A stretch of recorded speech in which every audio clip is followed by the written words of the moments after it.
Good morning. Hope you're doing well. We're going to do, today, we're going to have a normal lecture, knock on wood, and we're also going to do a lot of what I consider today to be plug and chug, which means there's going to be math equations, you put the values in, and you get them all out. So without further ado, let's look at this example. This is an example with ethylene glycol. Ethylene glycol is a diol, and what we're going to do is we're going to have 62.1 grams of ethylene glycol and 250 grams of water. And 62.1 grams of ethylene glycol is 1 mole, so that means that the molar mass of the molar mass of this must be 62.1 grams per mole. And we're also going to have 250 grams of water. Now, which one of those do you think is going to be the solute, the exciting part? Glycol, that's right. The ethylene glycol, which we'll abbreviate glycol a lot, is the solute. What's the name for water in this problem? Solvent. Solvent, that's right. And this whole section is about solutions. So solute plus solvent equals solution. And that's going to be important in what we're talking about. So the solute is the ethylene glycol, the solvent is the water, and we're going to find these solution concentrations. And at the end on Friday, we talked about mole fraction, molality, and weight percent, and this will be a good way to kind of recap all those things in a more formalized thing. Now, these problems going from mole fraction to molality to weight percent are not too bad. And what you need on these is you need grams of everything and moles of everything. So the first thing we're going to do is we're going to turn that 250 grams of water into moles. And as a quick review how you do that, water is about 18 grams per mole. So 250 divided by 18.02, that's where this number came from. So you'll see now that we have grams of solvent, and now we have moles of solvent. And from before, you have grams of solute, excuse me, and moles of solute. And from these, we can start putting in these different parts. Mole fraction gets the symbol chi. And for this problem, the mole fraction of the ethylene glycol, the solute, would be moles of ethylene glycol on top divided by total moles on the bottom. So you see now why we need moles of everything. It's for mole fraction.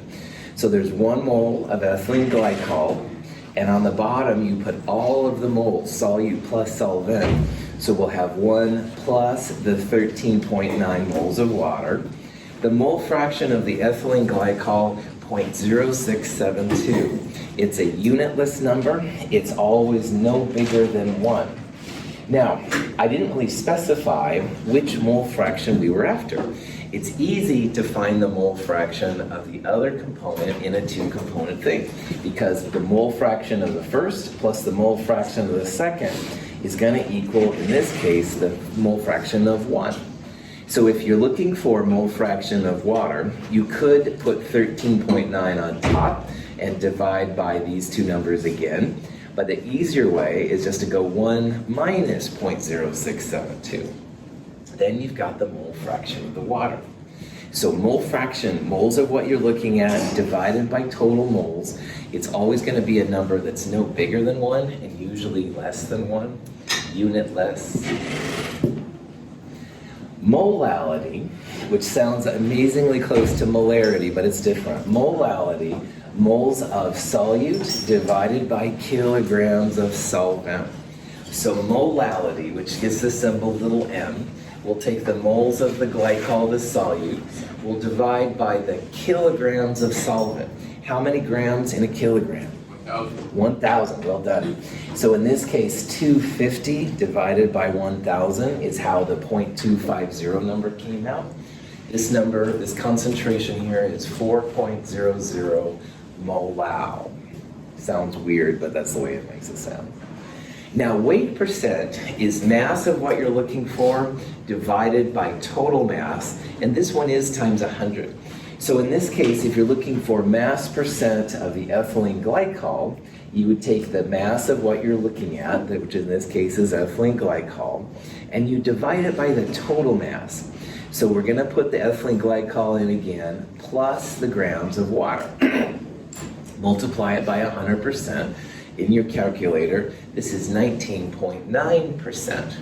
And you can see how if you have only a second component, both of those components together will equal 100%. So instead of going 250 on top divided by these two, 100% minus this one, 80.1.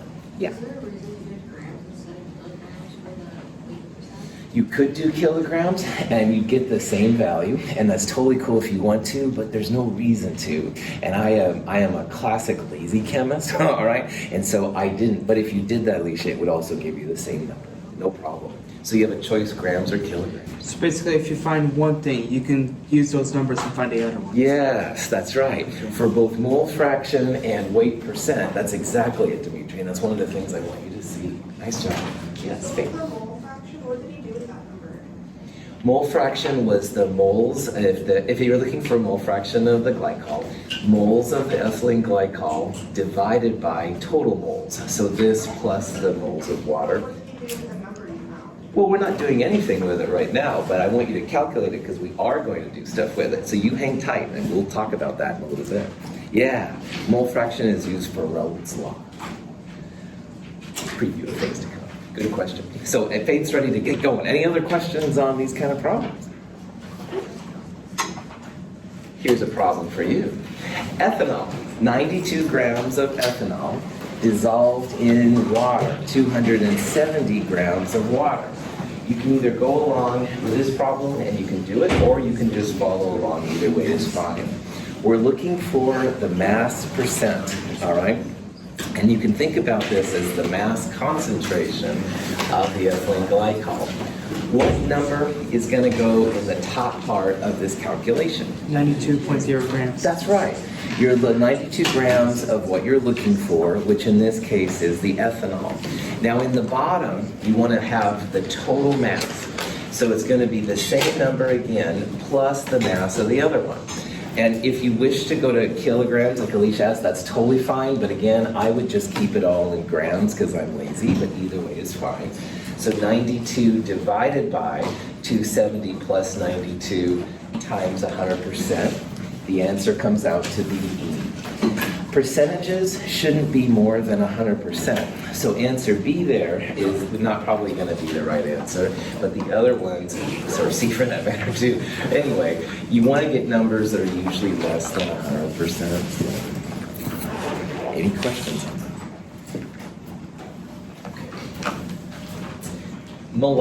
that? Molality, mole fraction, and weight percent are not too hard to interconvert from one to the other.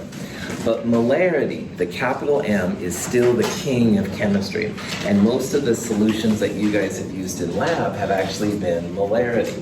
And so one of the things we need to talk about is how you go from molarity to molality, weight fraction, or mole percent, or moles, or how you go from one of those back to molarity.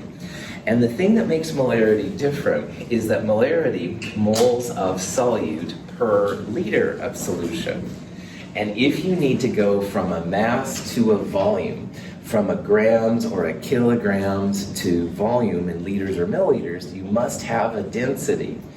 So a molarity conversion, you do need the density of the solution. And that's what makes this kind of process pretty different here. So what we'll do now is we'll look at an example where we'll convert one into the other. And when you get to that molarity, because of the moles per liter part, the liters is what we'll need the density for. So let's check this out and see how this goes. Let's say that we have a 10.7 molal aqueous sodium hydroxide solution. And let's stop right there. What is the solute of this solution? Solute. NaOH, that's right. Sodium hydroxide, that's right. What is the solvent? That's okay. Water. Yeah. Most of the time, water will be the solvent, but not all the time, all right? But in this case, the aqueous tells us that water is going to be the solvent. So solute, water is the solvent, and the solution would be both of them together, all right? So what we want to do is we want to convert 10.7 molal into mole fraction, weight percent, and molarity. But notice on this problem now, we have a new player, and that's this density. This is the density of the solution. Now, solution is going to be NaOH plus water. All right, so remember that in the back of your mind. So to get started on this, all right, what I would do, we have to work with this number. And if you're starting with molality, the easiest way to do these is to assume you have a kilogram of solvent. The little m is moles of solute per kilogram of solvent. So if you have a kilogram of solvent water, you're going to have 10.7 moles of solute sodium hydroxide. So again, if you're starting with molality, assume you have a kilogram of solvent. And from there, you can get moles of sodium hydroxide, and you can also get kilograms of water. So if we have a kilogram of water, how many grams of water is that? 1,000. Good. I want to make sure we're all clear here. On all of these problems, you want to have grams of solute and solvent, and you also want to have moles of solute and solvent. So you can see that we have moles of solute. We need to get moles of solvent for the mole fraction that Faith asked about earlier. So a kilogram is 1,000 grams of water, and if you take 1,000 grams of water and you divide by 18.02, that's where this number comes from, 55.5 moles of water. So now we've got moles of solvent, moles of solute. We have grams of solvent, but we need grams of solute. So 10.7 moles of sodium hydroxide. This is the molar mass of NaOH, so you add up an Na, an O, and a hydrogen. It's about 40 grams per mole. 428 grams of sodium hydroxide. So now we've got moles of solute, moles of solvent, grams of solvent, grams of solute. Plug and chug, part 2, here we go. Go ahead. So, you have the 40 grams by taking the molar mass of NaOH? That's right. Sodium is about 23 grams per mole. Oxygen is about 16, and hydrogen's about 1. So 23 plus 16 is 39, and then plus 1 is where the 40 number came from. Yeah, that's a really good question. Mole fraction. Moles of what you're looking at divided by total moles. Usually people do moles of solute first, but you could do solvent, doesn't matter, it doesn't really state it. Regardless, sodium hydroxide moles, 10.7, divided by same number plus moles of water. And make sure you put parentheses around this, because in the denominator your calculator will spaz. But if you've done it right, your mole fraction will be a number that's no bigger than 1, in this case less than 1, 0.162. Mole fraction, woohoo! Weight percent of sodium hydroxide, grams of the sodium hydroxide divided by total grams. So again, 428 grams was what we calculated with the 40 grams per mole earlier. 1,000 grams of water. So if you do this right, the percentage should be no bigger than 100% and probably less, 30% sodium hydroxide. How would we quickly calculate the mole fraction of water? 1 minus. Good. 1 minus 0.162 would be the mole fraction of water. How would we quickly calculate the weight percent of water? 100% minus. Nice. 100% minus 30%. So there's nothing wrong with flipping these around, but again, like Alicia's already pointed out, I am the lazy chemist, so I try to do things as simple as possible. Okay, so molality, check. Mole fraction, check. Weight percent, check. And interconverting those three is actually not too weird. But now we're going to look at the molarity. And so far, we have not used this number, 1.33 grams per centimeter cubed. Now, this is the density of the solution. And what is the solution equal to in this problem? NaOH plus H2O. Well done. NaOH plus H2O. Solute plus solvent equals solution. So this is the mass of the solution, and this is the volume of the solution. This is the mass of the solute, and this is the mass of the solvent. So on the next slide, what we're going to do is we're going to add these numbers together to give the mass of the solution. We're no longer going to be thinking about solute or solvent. We want the solution. So you add those two numbers together. So if you do that, 1,000 grams of solvent, 428 grams of solute, add those together, 1,428 grams of solution. And that's what we need, because this is the density not of the solute, it's not of the solvent, it's the solution, all right? What's the approximate density of water? About 1. About 1. This is a lot bigger than that, so we've got something else going on here. This is the effect of the solution here. Questions on that?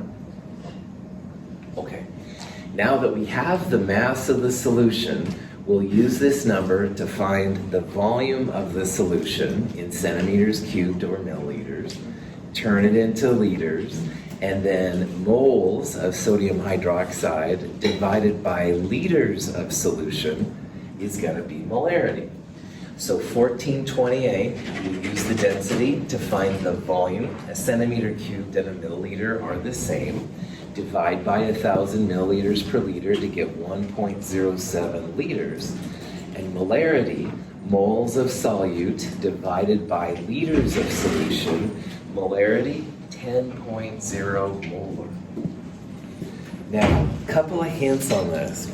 Molarity, 99% of the time, is a number smaller than molarity is smaller than molality, all right?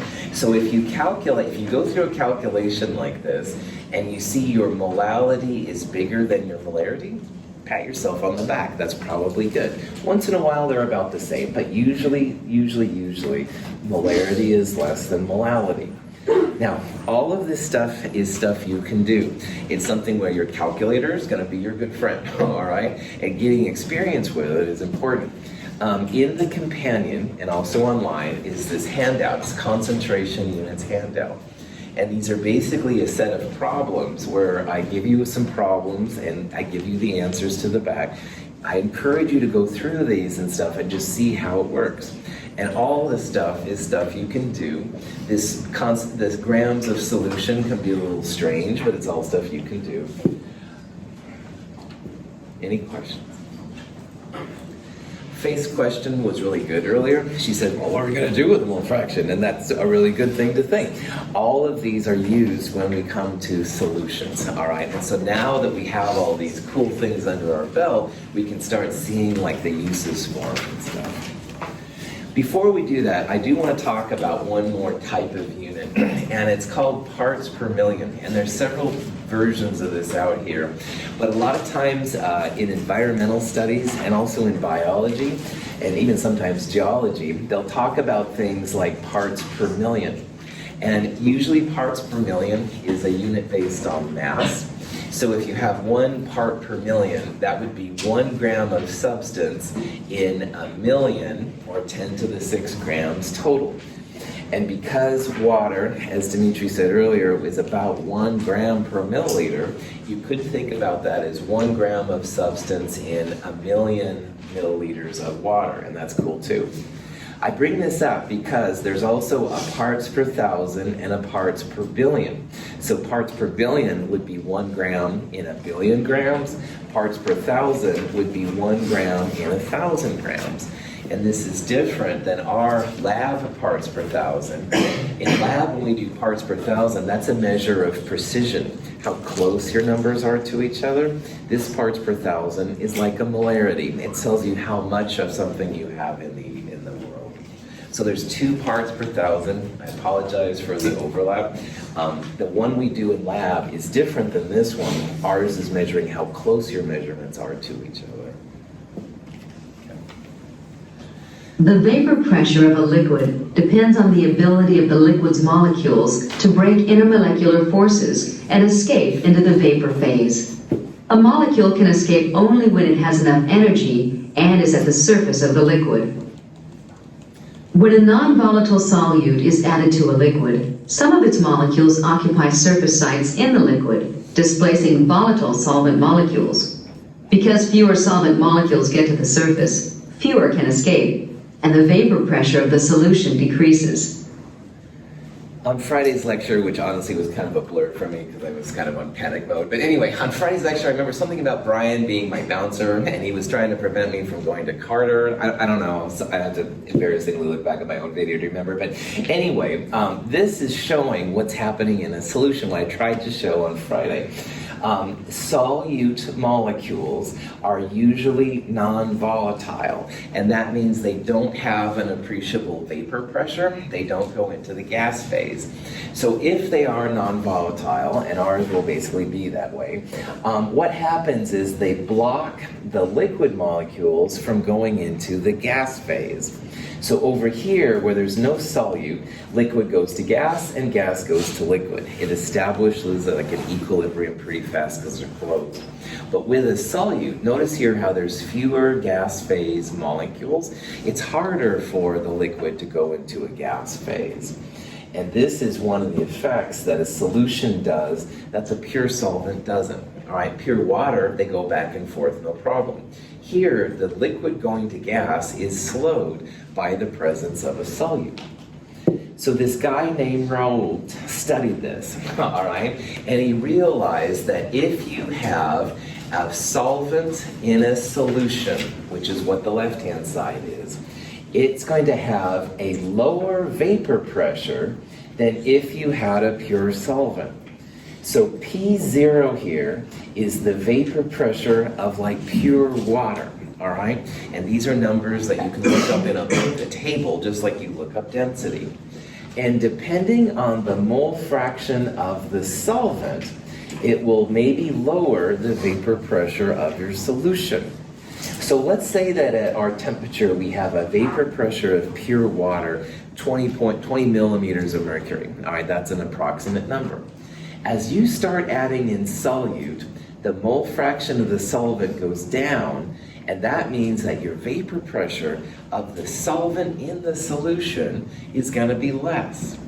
So Raoult's law is sometimes called vapor pressure depression, and really what it just means is that in a solution, your vapor pressure of the solvent will be less than the vapor pressure of the pure water. And it's all the effect of that solute. That solute is like the bouncer. It's keeping things from going into the gas phase. So if you have a problem like this is a question now about Raoult's law. This is a vapor pressure depression. And this is where we can use the mole fractions, by the way. In these problems, there's usually something about a pure solvent. In this problem, water has a pure vapor pressure of 31.8 millimeters of mercury. And what we want to do is we want to find out what is the vapor pressure of water in the solution. And we're adding again that same ethylene glycol. So if you have pure water, 31.8 millimeters of mercury is the vapor pressure over the liquid. But you start adding solute, you start adding Brian's. I can't get to my gas phases easy because Brian's blocking me.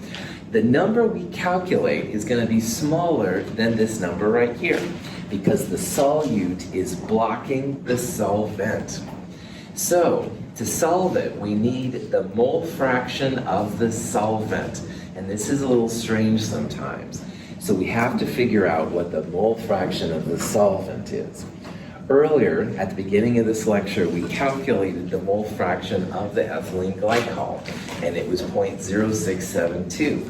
And like we talked about, in a two-component system, glycol plus water mole fractions will equal 1.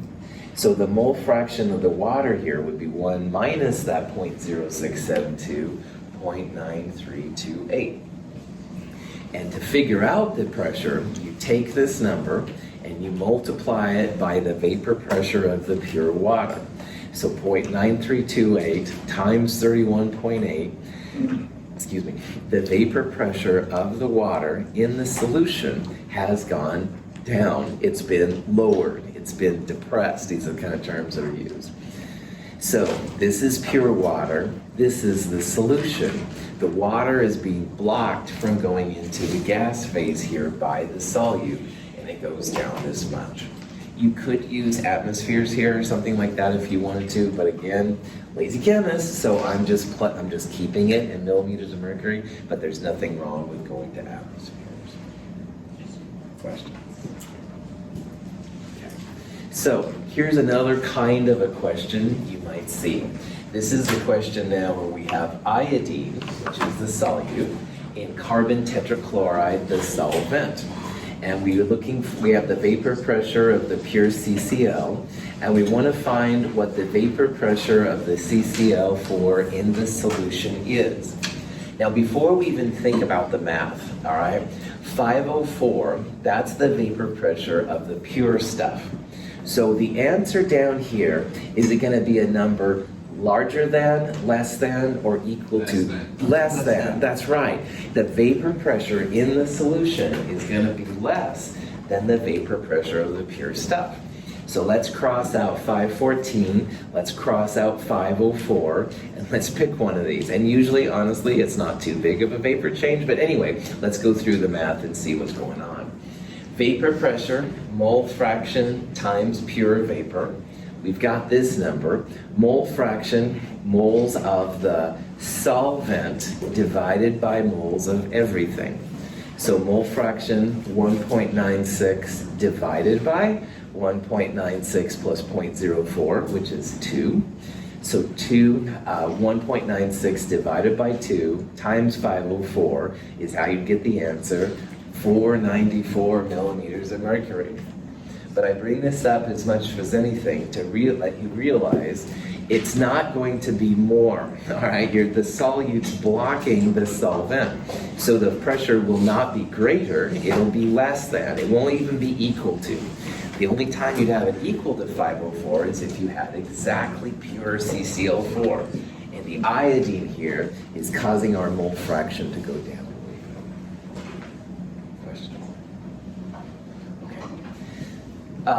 This is an example of a two-component system, and because I want to get on to the next ones, I'm going to go fast. But in this example, if you have a solute and a solvent that are volatile, you need to add up the individual contributions to find the overall vapor pressure. So in this one, both heptane and octane are induced dipole essentially forces. So they're both volatile, they'll both have a vapor pressure. And again, I'm going to go through this fast here, but you need to figure out the mole fractions. You multiply the mole fractions by their respective vapor pressures, add them up together to give the total vapor pressure. Of the solution. Of the solution, that's right, yeah. Like 31 torr would be the vapor pressure of pure heptane, and 11 torr would be the vapor pressure of pure octane. But when they come together like this, then the total vapor pressure would be this. But I really want to go on to the next section. So At 30 degrees Celsius, pure water and a solution of ethylene glycol have nearly the same vapor pressure. As temperature increases, so do both vapor pressures. But when the vapor pressure of water reaches 1 atmosphere, ethylene glycol is at almost half that. Pure water boils at a significantly lower temperature than does the ethylene glycol solution.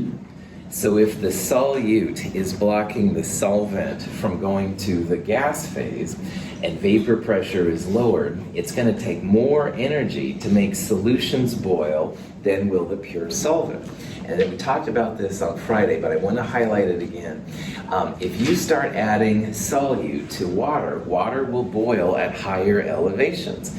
And that's because the vapor pressure here is a lot lower. It takes more energy to get up to the vapor pressure. So what we're going to see now is the effect on boiling points. And vapor pressure depression, Raoult's law, is kind of interesting, but it's really the boiling points and the freezing points here which are pretty interesting. There's always going to be a change in temperature of the boiling solution relative to the pure solvent. And that solution is going to boil at a higher temperature than the pure solvent does. So what people use to figure out elevations of boiling points is delta T equals K times M. K is just a constant, and it depends on the solvent you're looking for. And in this little table down here, I have several K boiling point constants for different solvents. These over here are going to be for freezing. We'll talk about that in a little bit. But the K is just something you look up. You don't have to memorize or know any of those numbers. They'll give it to you. M here is molality. So one of the other units we're looking at here is molality, moles of solute per kilograms of solvent. And as the molality increases, the change in the boiling point is also going to go up as well. So let's see how you could figure out what the change in boiling point would be for a system. Let's go back to the ethylene glycol again, 162.1 grams and 250 grams of water. And let's say we wanted to figure out what the boiling point of the solution is. Now, what is the boiling point of pure water? 100 degrees Celsius. 100, that's right, 100 Celsius. So the solution will be a number higher than the boiling point of pure water. So at the end here, we're going to get some kind of delta T, and we're going to add that to 100 to find out what the boiling point of the new solution is. Now earlier, when we took moles of glycol divided by 0.250 kilograms, we calculated the molality to be 4.00 molal. And that literally is the number that goes in right there. And the K for boiling point for water is 0.512. That's a number that would be given to you, or you could look up. So if you take 0.512 and you multiply it by 4, this number is the change in the boiling point. And boiling points of solutions are always higher than the boiling points of pure water. So if you add that to 100, this solution is going to boil 102.05 degrees. It's not a big delta T. I mean, it's just a couple of degrees, but there is some pretty serious effects of this kind of process that we'll see. So delta T equals K times M, and M here is molality. And freezing points are affected too. Now, these videos are a little bit cheesy because if this is water, would you expect the solid water to be at the bottom or the top? Top should be floating right on. So I don't know why, and I haven't found better videos yet, so I'm stuck with these, so I apologize. But really, the water should be floating because ice floats on liquid water. But anyway, the process is the same. And what we're going to look at is how the liquid goes to solid and solid goes to liquid.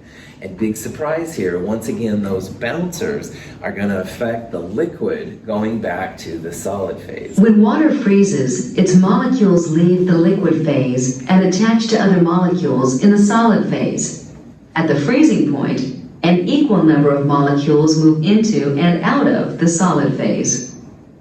A solution of ethylene glycol, automobile antifreeze, has a freezing point lower than that of pure water.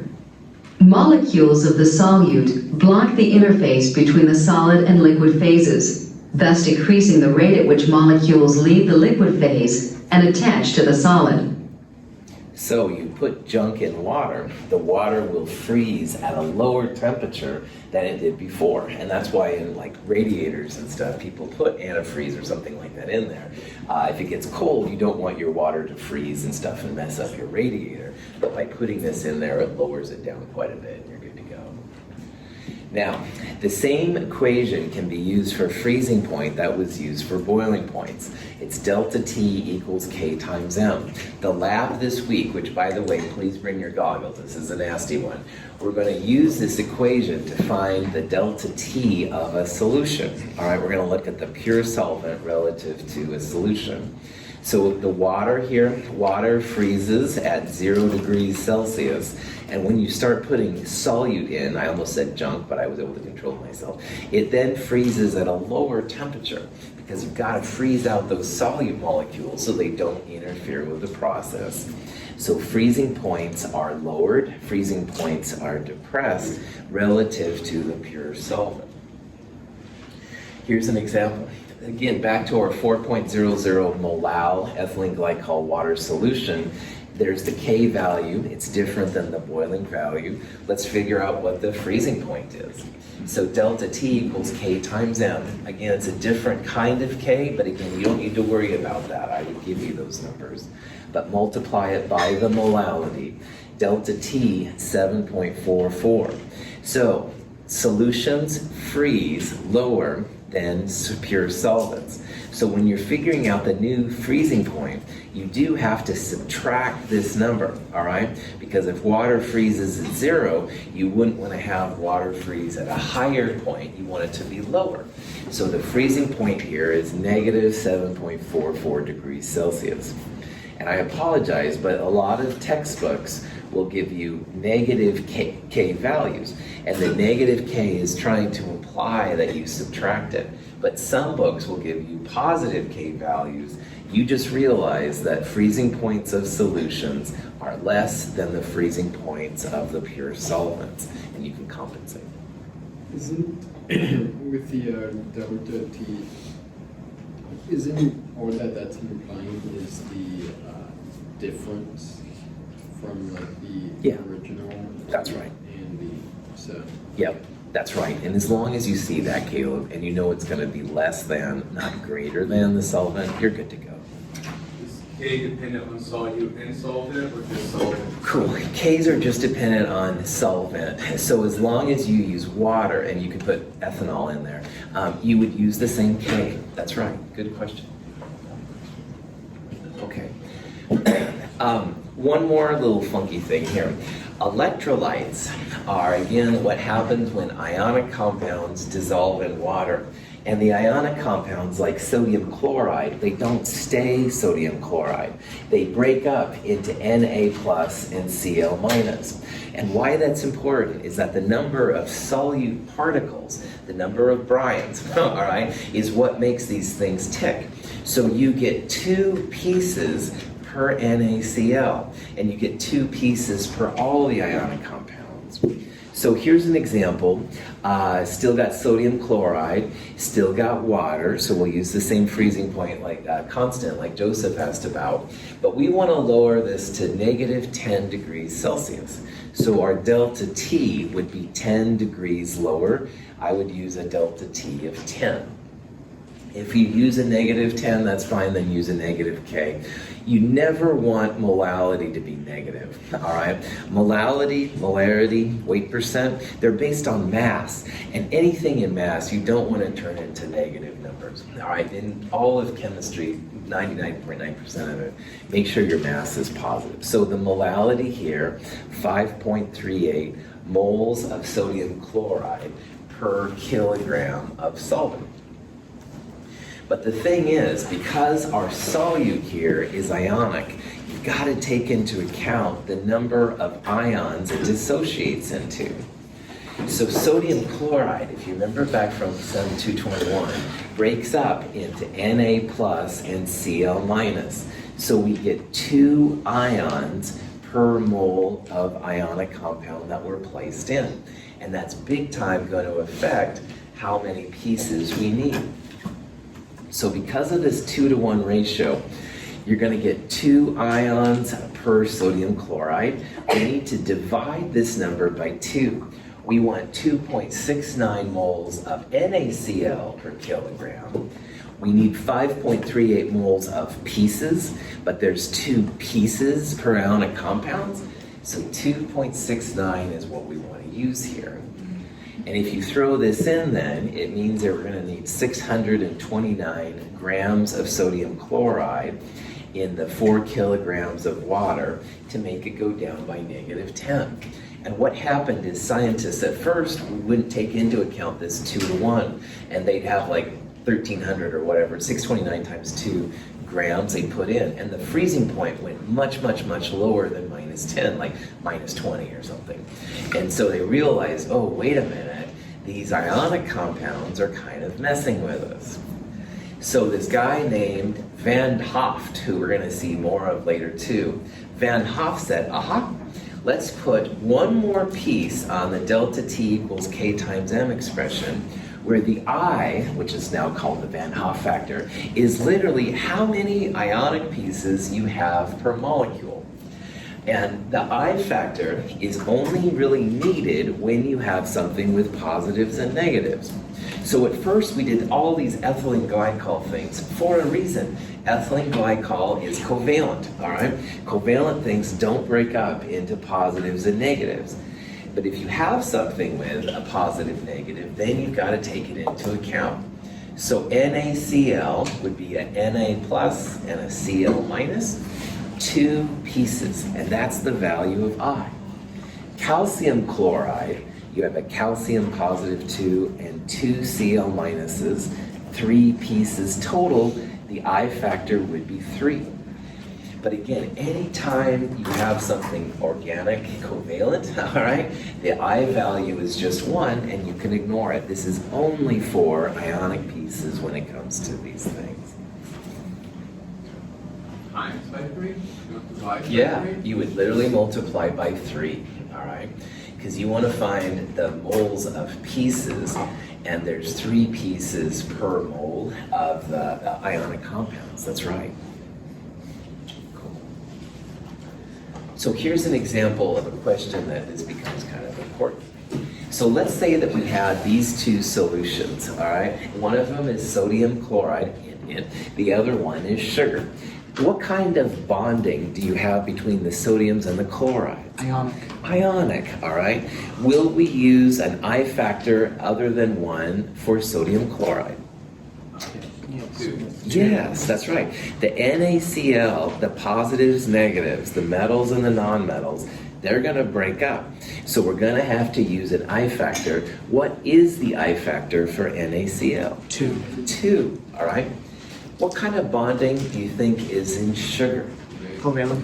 Covalent. Sugar is basically like C6H12O6 or one of these kind of, there's different types of sugars, all right? But the important part, all nonmetals with nonmetals. So if you have nonmetals with nonmetals, it's covalent. What would be our quote-unquote I factor for anything organic? 1. 1. So when you're looking at these 2 numbers, initially you'd say, oh yeah, sugar would be higher, bigger M, bigger delta T. But like I think a lot of you are seeing, 0.1 the M times 2, 0.20, you're going to have a bigger effect from your sodium chloride, even though the concentration is less than the sugar.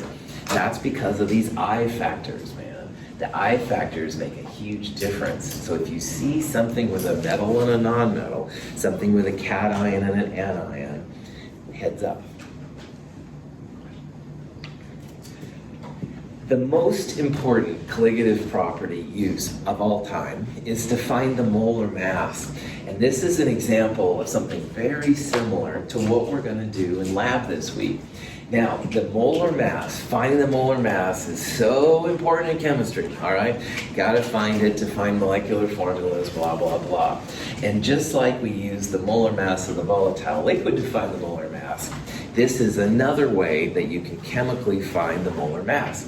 The advantage of these is that they're much more flexible. The volatile liquid, the GRT over PV equation, only works if you can get your liquid easy into a gas phase.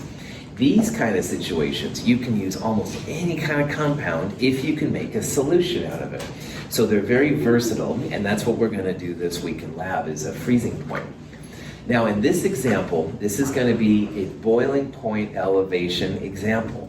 But remember, the equation for boiling point and freezing point, almost the same. So the process will be very similar in this problem to what we do in lab this week.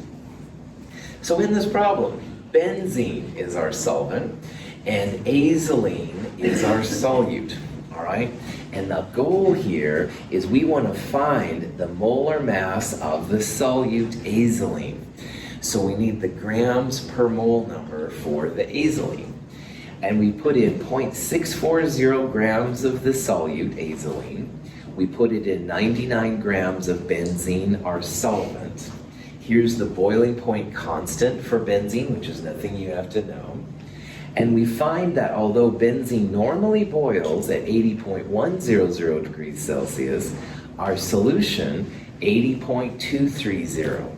So the boiling point of the solution is higher than the boiling point of the pure benzene. So to solve these kind of problems, all right, delta T is the first thing to do. This is a boiling point. The boiling point of the solution is higher than the solvent, 0.130 degrees Celsius. Not a big amount, but enough that we can actually measure it. And remember that delta T equals K times M. We have K, that's this weird thing right here. So we want to solve for molality. Delta T divided by K gives us this number, and this is the molality, the little m. And I wrote it here as moles per kilogram.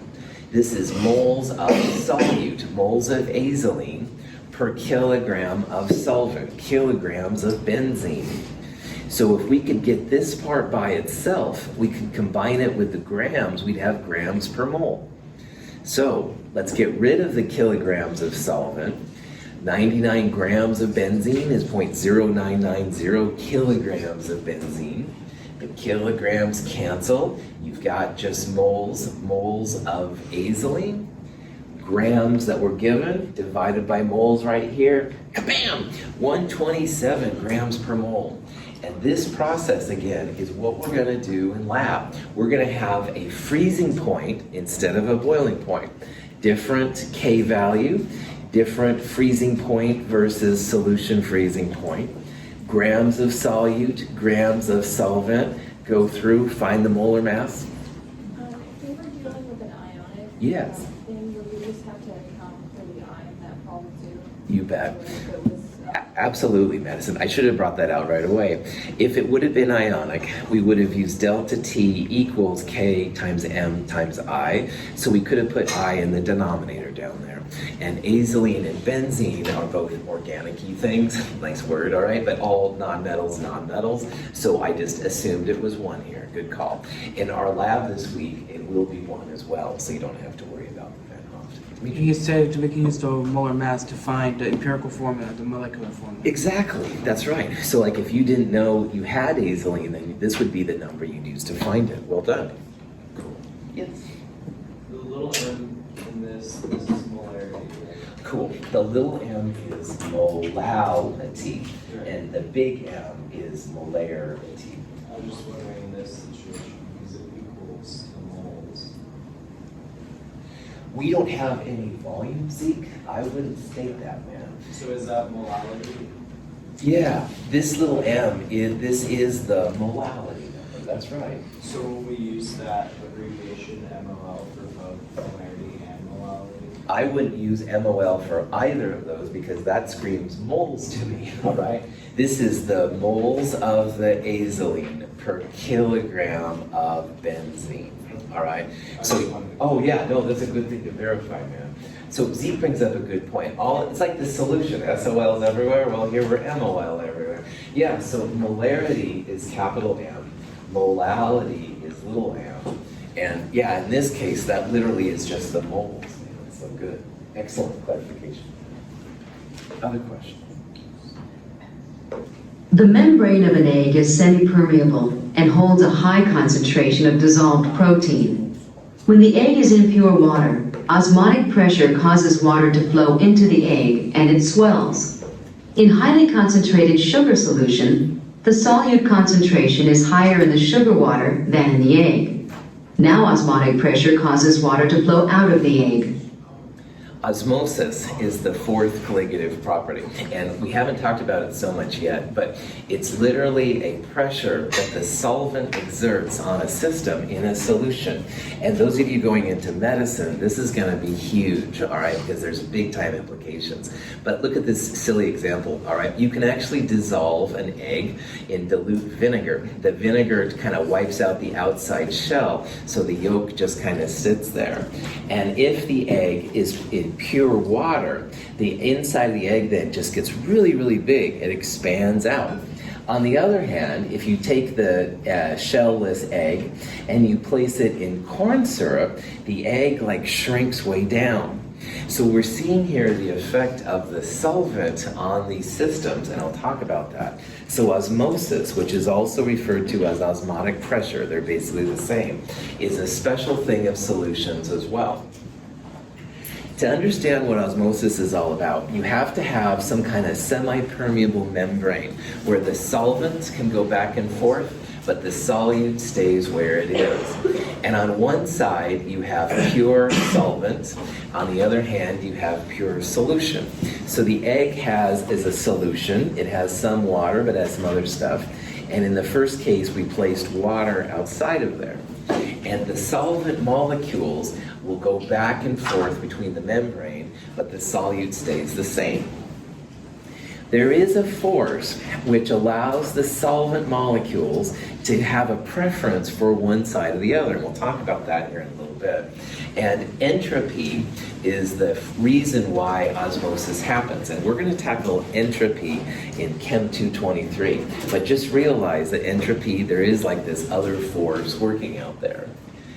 When a solution of higher concentration and a solution of lower concentration are separated by a semi-permeable membrane, one through which solvent molecules can pass but through which solute particles cannot, solvent molecules will pass through the membrane from the side containing the more dilute solution to the side containing the more concentrated solution. This process is called osmosis. Solvent molecules actually move through the membrane in both directions, but because the concentration of the solvent is higher on the right, solvent molecules on the right collide with the membrane more frequently than on the left, resulting in a net flow of solvent from right to left. You can measure this as like a millimeters of mercury. That's where the pressure comes in. Pressure equals ICRT. We'll talk about this more in the problem set and also in lecture on Wednesday. Have a wonderful day, gang. We'll talk about this more later.